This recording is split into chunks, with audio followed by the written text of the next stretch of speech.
All right, picking up with question number 6. This is a composition problem from Unit 1 where you've got a function nested inside another function.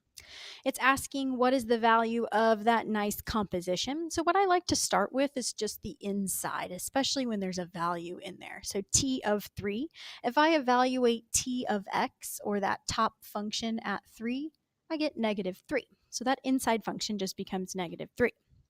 I'll do the same thing for p of 3, the second function nested inside there. If I plug a 3 in for x, I get 10 times 3 plus 2, which is 32. So now what I need to do is plug these into the opposite functions. P of x is 10x plus 2. But we're plugging in that output that we got for t of 3 instead of x. That happened to be -3.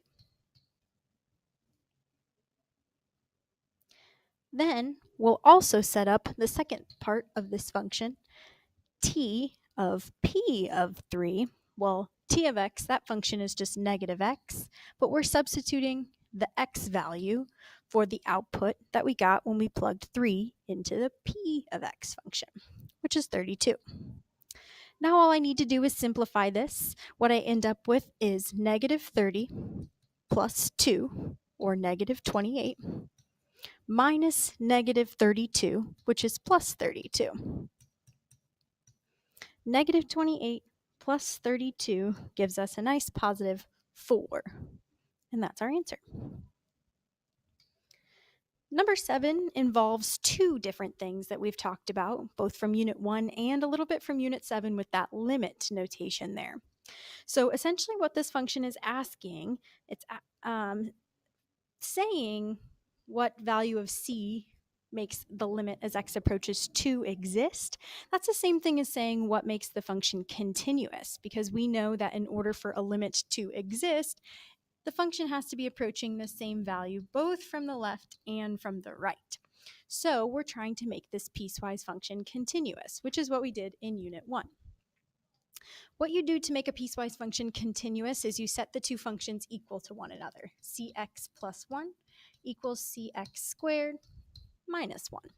You plug in the fence value. The fence value here is 2, and we're going to plug that in for x, plugging in our fence value. So we have c times 2 plus 1 equals c times 2 squared minus 1. If I clean this up a little bit, we get 2c plus 1 equals 4c minus 1. Combining like variables, subtracting 2c to the other side, adding 1 over, I get 2 equals 2c, and if we divide both sides by 2c, the value of c that makes this function continuous is 1. Number 8. This one is talking about a rectangular equation, converting it to polar, similar to number 1, but now we're going in the opposite direction. The two formulas that we need are the r and theta formulas that are on the board. We'll plug these in. For r, what we end up getting is the square root of 4 squared plus 9 squared, which is 16 plus 81, or the square root of 97. Theta, I like to think about first that this coordinate is in the first quadrant, so we don't need to do anything special to that angle that we get after we plug it into this formula.